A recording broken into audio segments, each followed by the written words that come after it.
اخلط كل ده في بعض.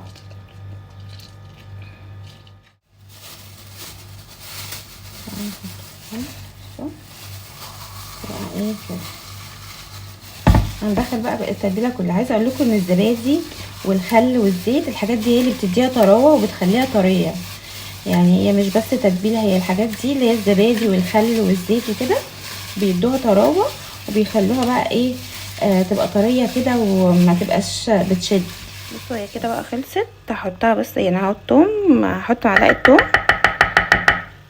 لو عايزين تكتروا توم براحتكم يعني على حسب الاحتياج. انا حطيت عشان مش بحب التوم كتير عشان بيتعب لنا معدتنا.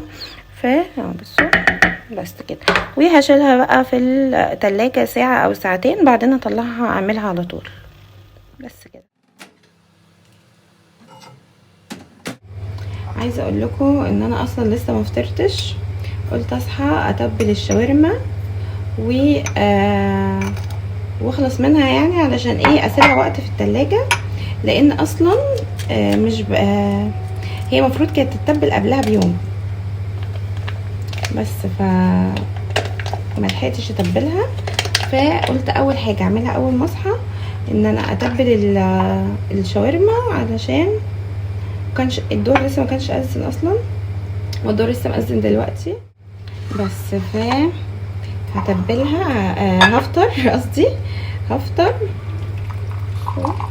دايما اعمل الميه ما تكفيش، بصوا الميه اصلا عملت ربع كوبايه.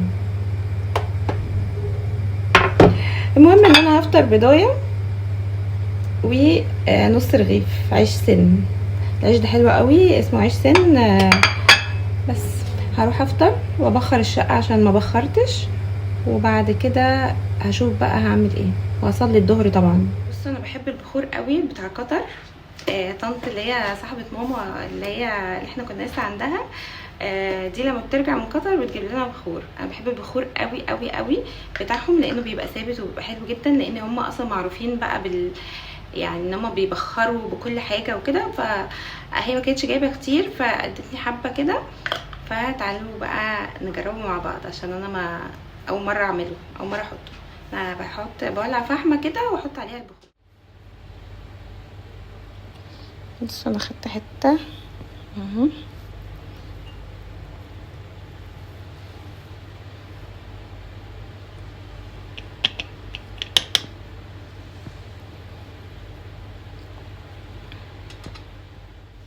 بخرت بقى الشقة وبصراحة ريحته كانت حلوة جدا ما شاء الله.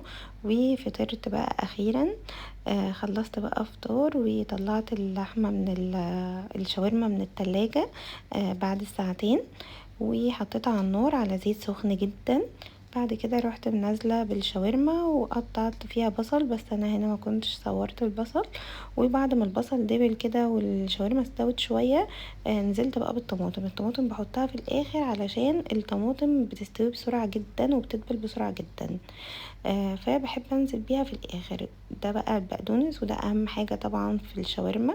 انا بحب البقدونس جدا جدا جدا، فده اهم حاجه. نزلت بقى بالبقدونس، وعلى فكره انا ما حطيتش بقدونس بس، انا حطيت حبه شبت كده صغيرين لان انا بحب الخضره عامه. اهم حاجه برضو في وصفه الشاورما عامه البقدونس يعني.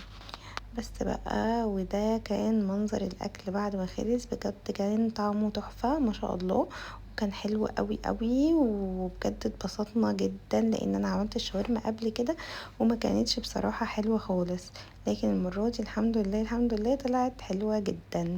اكلنا بقى الحمد لله وخلصت المواعين ولبست ونزلت عشان كنت رايحه الجيم، وخلصت جيم. خلصت بقى الجيم ونازلين نقعد كده في الهوا شويه. عايزه اقول لكم ان انا مودي اصلا مش حلو خالص، مش عارفه ليه. حتى النهارده في الجيم ما كنتش قادره العب خالص، مش قادره اتكلم، مش قادره اقعد مع حد. فقلت هنزل اقعد كده في الهوا شويه افك يعني، لاني مش عايزه اروح مخنوقه من البيت شويه. يعني مش مخنوقه من البيت، يعني حاسه عايزه اقعد في الهوا كده شويه. بس بقى فخلصت بقى الجيم وهنقعد كده في الهوا شويه، وبعد كده هروح بقى اكيد. بس واسراء كانت بتجيب حاجه ولسه جايه. بجيب لب وعملت جريمه. انت هتاكليها لوحدك، انا مش هاكل معاكي بجد. الحمد لله عشان كل الاثنين لوحدي. لا هي فاكراني ازعل، انا فرحانه. اهو بنعمل اي حاجه نغير بيها. بقى انا طلبت نسكافيه واسراء طلبت ليمون نعناع. ليمون نعناع ده صح؟ ليمون نعناع. فانا مش بحب اشرب النسكافيه من عند اي حد، طبعا بحب اشربه في الكافيه عشان بيبقى معمول حلو جدا. فهجرب بقى هنا اشوف هيبقى حلو ولا ايه. بس قاعدين بقى بصوا الهوا، قاعدين بقى في الهواء الطلق. وصلنا بقى عند البيت وايه، نقول لاسراء بقى باي باي. باي باي، هشوفك تمور ان شاء الله. باي باي. طب ايه الحاجات اللي في الارض دي؟ حاجاتك برضه. باي باي. ليه باي باي؟ يومي بقى كده خلص الحمد لله. يا رب يكون عجبكم الفيديو، استنونا في فلوج جديد. باي باي.